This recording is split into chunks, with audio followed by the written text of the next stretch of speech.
Thank you, Shane, for the invitation to take part in this event tonight. Very honored to share this evening with Dr. Miller, and I realize that I'm the only thing standing in the way of us learning from her and her story. So I will try to keep my comments brief. In order to do that, I'm going to hew fairly close to my text, because if I start going spontaneous, then I'll go long. Okay? So forgive me if I stay pretty close to my text. Our broad topic tonight is the Holocaust, a nearly inconceivable horror perpetrated by the government of a highly developed society. A society that made countless intellectual, cultural, scientific, and arguably ethical and religious contributions to world civilization.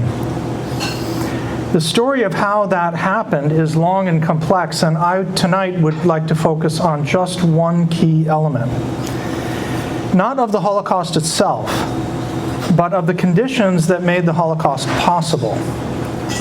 Conditions that were set in the decade prior to the Holocaust itself, namely the acquiescence of the vast majority of Germans to the policies of the Nazi government, even as it descended into unthinkable atrocity. So we'll step back to the early years of the Nazi regime, and even just prior to its rise, to explore some historical and philosophical conditions for this acquiescence. Then we'll fast forward and consider ways that we can combat acquiescence in our day. In the period just before and at the outset of the Nazi regime, many Germans enthusiastically embraced the Nazi promise of German renewal. They longed for the restoration of German greatness. They saw in Hitler's program the most promising path to that greatness. At the same time, many Germans vehemently opposed the Nazi program. Communism enjoyed wide popularity in Germany in the 1920s and early 30s, and committed communists were perhaps the fiercest critics of Nazism. Further opposition came from many who were committed to the liberal democracy of the political system of the time, the Weimar Republic, and also from many in faith communities. But for this evening, I'd like to consider not the true believers, nor the fierce critics, but the vast middle of German society who were not active Nazis and who opposed many Nazi policies, but who were also not active resistors once the Nazis came to power. The acquiescence of that vast middle is a key condition of the Holocaust. What brought it about? We'll organize our considerations around three major topics of philosophical reflection: political philosophy, epistemology, or how one arrives at genuine knowledge, and ethics. It can be difficult for Americans today to comprehend how genuinely available, fundamentally opposing political philosophies were to Germans in the 1920s and 30s. Liberal democracy, communism, and fascism were all very live options with many defenders. The political philosophy enshrined in the political system at the time in Germany was liberal democracy, according to which the role of the state is primarily to safeguard individual liberties, hence the term liberal, and according to which the people would choose their own leaders, and those leaders would rule on behalf of the people, hence democracy. Liberal democracy had had many defenders in Germany over the previous century, and when the German emperor abdicated at the end of the First World War, the power vacuum created set the stage for the creation of a liberal democratic state, the Weimar Republic. But very live and attractive alternatives flourished in the 20s and early 30s. Communism was born in Germany in the writings of Marx and Engels, and had grown popular with the working class in the industrial cities of Germany. Toward the end of World War I, the first communist state had been established, the Soviet Union, and many saw Germany as the next natural step in a growing worldwide communist revolution. Indeed, a communist state was declared in Germany on the very same day the Weimar Republic was declared. Though that nascent revolution was quickly smashed by the new Weimar government, the drive toward communist revolution in Germany persisted.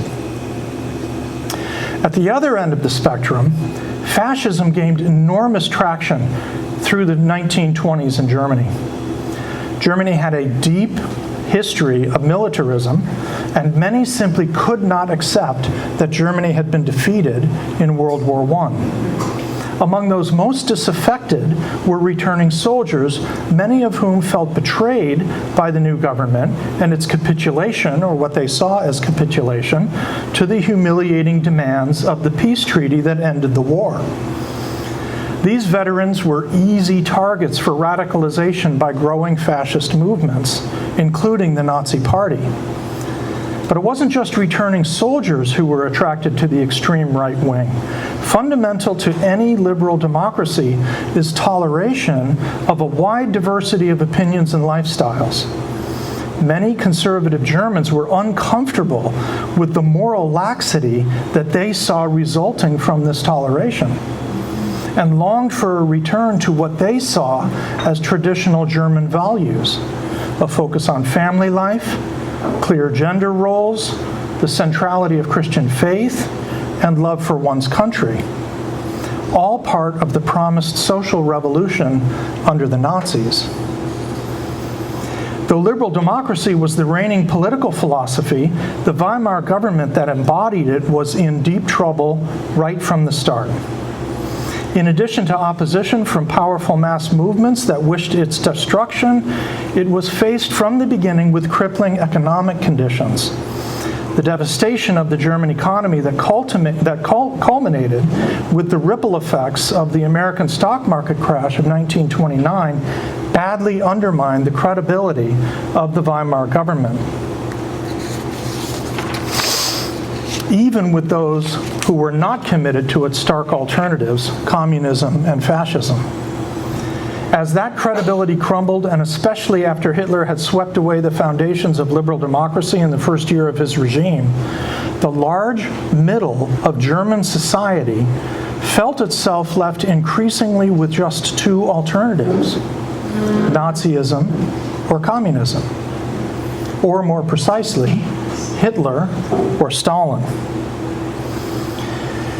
Better to acquiesce to Hitler than to invite Stalin. So much for political systems. Let's turn to knowledge and information.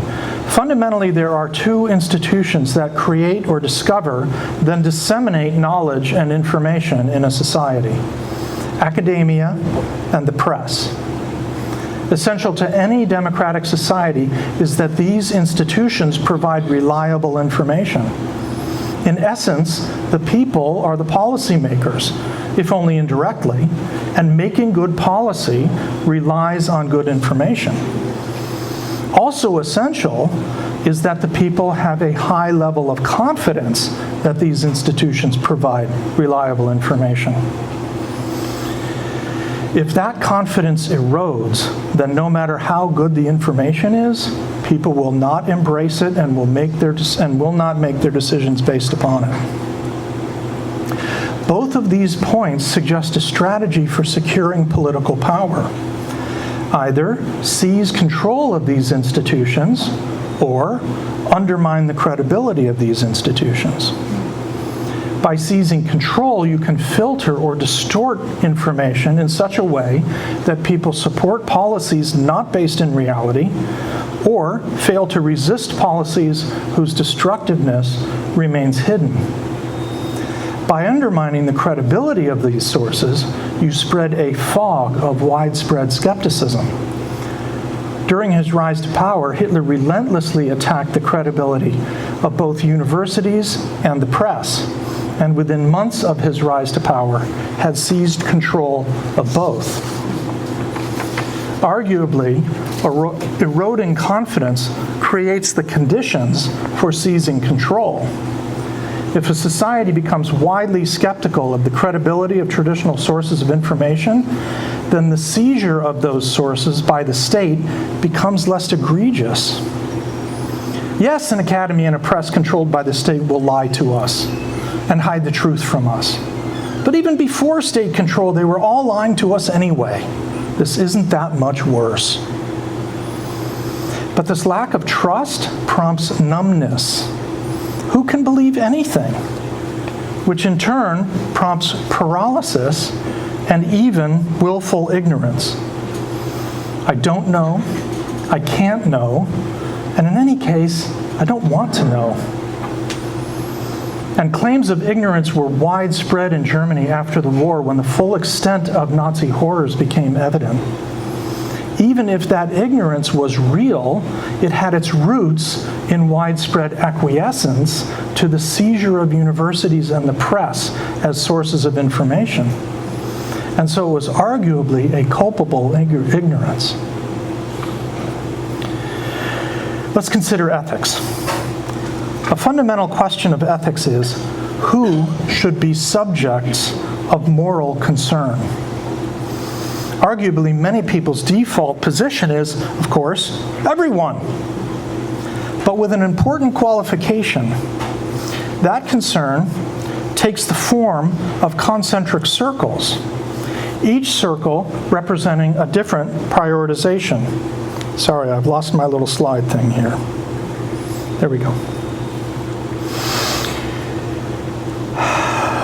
First family, then friends, then community, then nation, then the wider world. This position was clearly stated by Vice President Vance recently.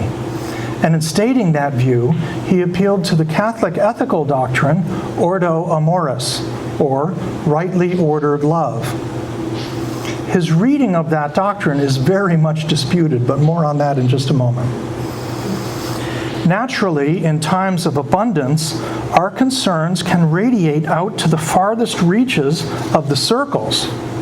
But in times of scarcity, or perceived scarcity, concerns contract, pulling back from universal concern to nation, to neighbors, to friends, and to family.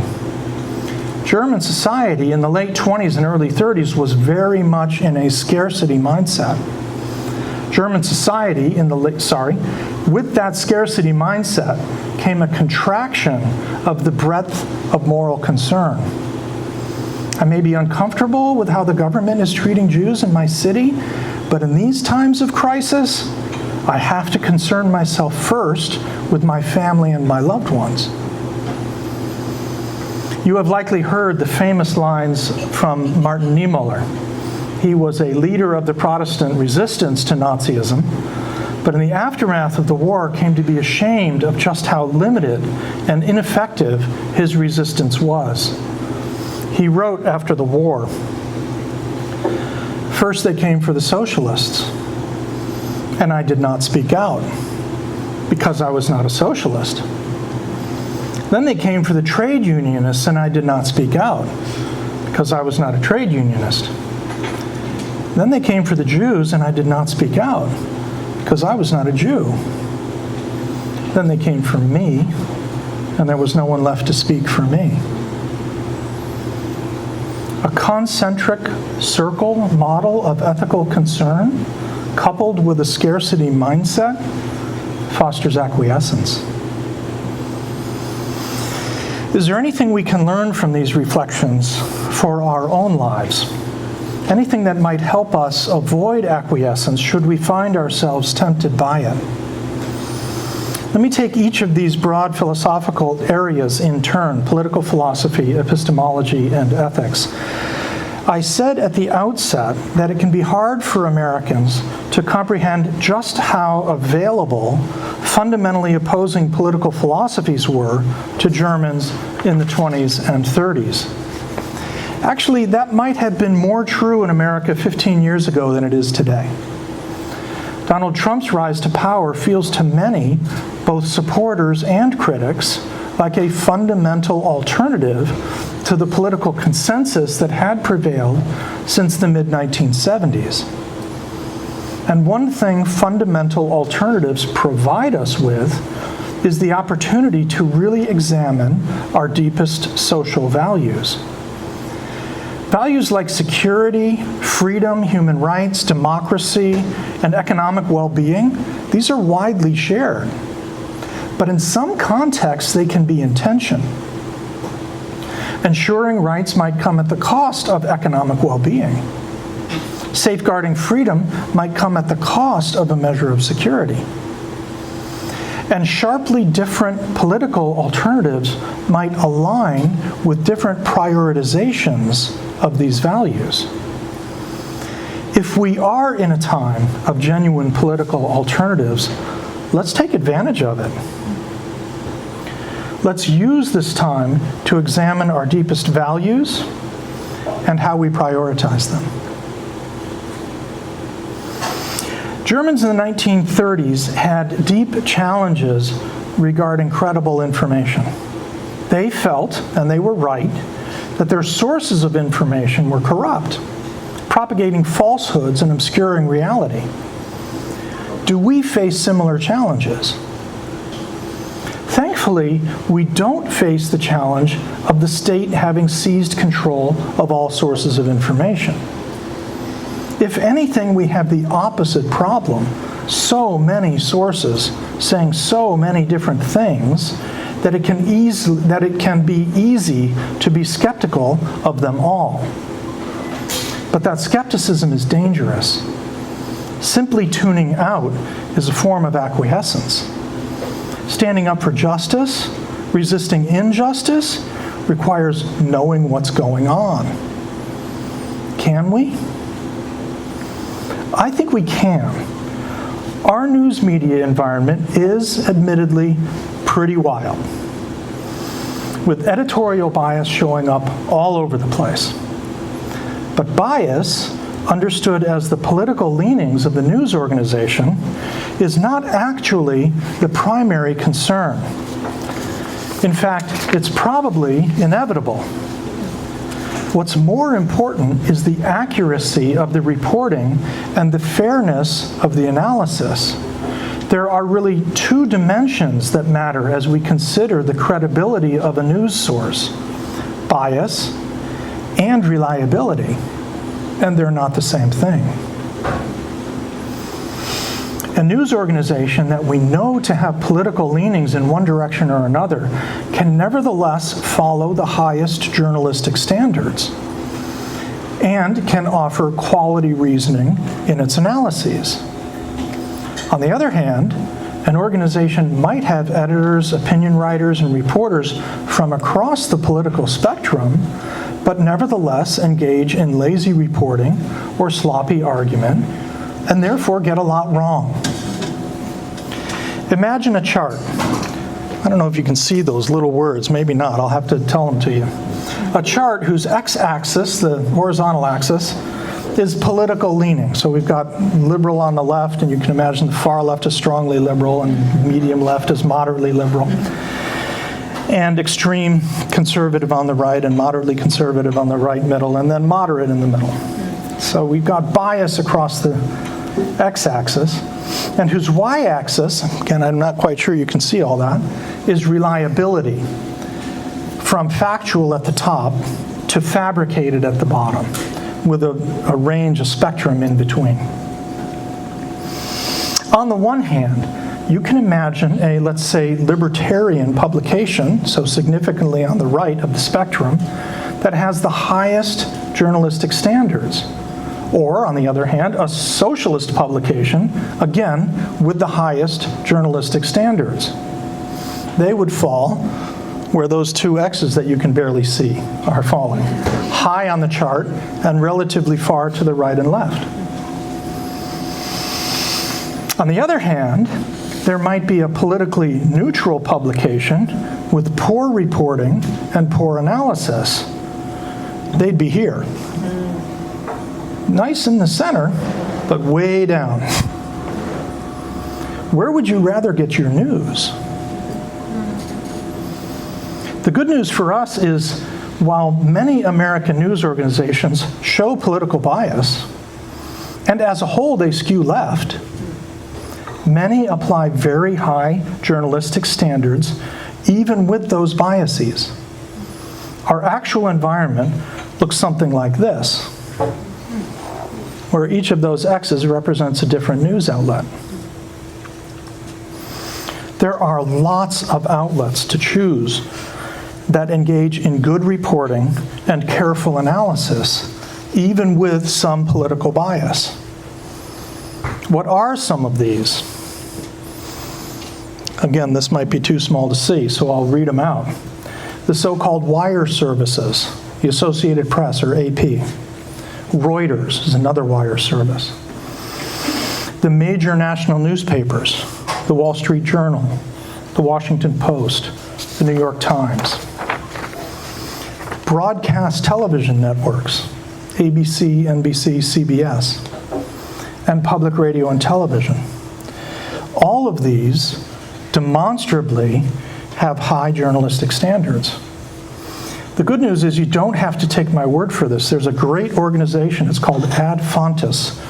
Write that down, ADFONTES, Ad Fontes, and then look it up on the web. They do a media bias analysis, and they create a chart that looks like this. They're a fantastic, reliable method for determining the political leanings and also the reliability of reporting and analysis from major news outlets. And while, yes, many are very unreliable and to be avoided, plenty score very high on reliability, even where they show political bias. Here's their most recent chart. You can see that there are plenty of news outlets that are high and near the middle. There is a lot for us to choose from to get good information. We can get solid information. We don't have to succumb to media skepticism. The media skepticism that is so widespread. Skepticism that leads to paralysis, which is nothing other than acquiescence. Finally, some thoughts on ethics. Recall the concentric circle view of moral concern that I noted might be common. I suggested too that in times of crisis or perceived crisis, concern will contract back toward those closest to oneself. This contraction of moral concern might be the principal cause of acquiescence. How might we combat it? Consider the possibility that the concentric circle model of moral concern is simply mistaken. My own view on this comes from the life and teaching of Jesus, though it's by no means limited to the Christian tradition. But staying with my own tradition for the moment, as I see it, Jesus disrupted this idea of greater and lesser concern for those socially nearer or more distant. Jesus makes love of neighbor a part of the Great Commandment, then immediately turns the idea of neighbor on its head, making the neighbor the person from the suspect ethnic group across the border. As I read Jesus' teaching, the scope of our ethical concern is universal. That we cannot privilege those nearest to us socially, family, community, nation. Indeed, if anything, we must privilege those most vulnerable, even perhaps at some cost to those nearest us socially. Fortunately, I'm in good company in understanding the teaching of Jesus in this way. I mentioned earlier Vice President Vance's appeal to the Catholic teaching, Ordo Amoris, rightly ordered love, in defending the idea that we should put our fellow citizens' needs above those from elsewhere. That got a very quick and pointed response from Pope Francis, including this.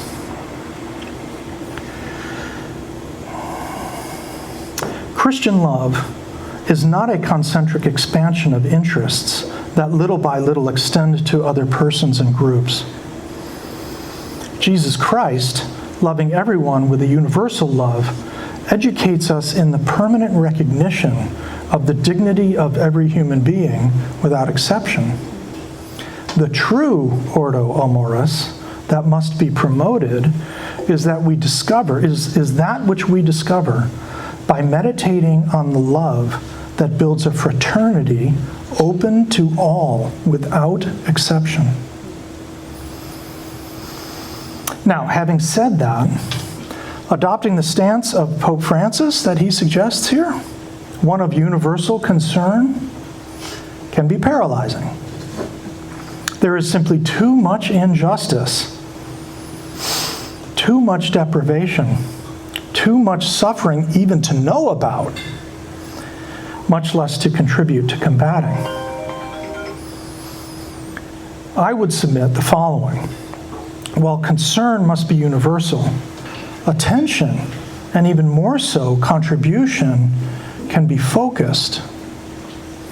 I can recognize the Ukrainian soldier, the child lithium miner in Nigeria, and the undocumented immigrant in Santa Barbara as all equally worthy of my love and concern, even as I focus my attention on just one area of need. I have recently had the opportunity to focus in my own life, and here I'll digress just for a moment. When Shane and I first talked about me being here tonight, I asked if I could mention the work of the organization that I'm now working with, and he generously agreed. Thank you, Shane. After long careers as college professors, my wife and I left those positions to work for an organization advancing educational quality and access in the developing world. Our organization, Pathlight International, is at the moment focused on the Central American country of Belize, which is very much worthy of our attention in its own right, and is also an outstanding testing ground for the model we've developed as we prepare to expand to other countries in the region. But this focus on one issue, education, and in one area, Belize, makes our work doable. Pathlight is making a dramatic difference in the lives of hundreds of young people and their families, and really in the development of Belize as a whole. I'll end my digression here and just say, if you're looking for a place to focus your attention, my wife Sherry and I would be happy to talk with you more about the work of Pathlight. Okay, how should we sum up? Our theme tonight is repeating history. If there's one social phenomenon that repeats itself over and over again, it is the acquiescence of those neither enthusiastically in support nor fiercely in opposition to a state that is sliding toward atrocity. Should that moment come for us, whether now or in the future, let's not acquiesce. Let's know our values. Let's seek the truth, and let's show care and concern beyond those nearest to us, to the farthest reaches of the most vulnerable. Thanks very much.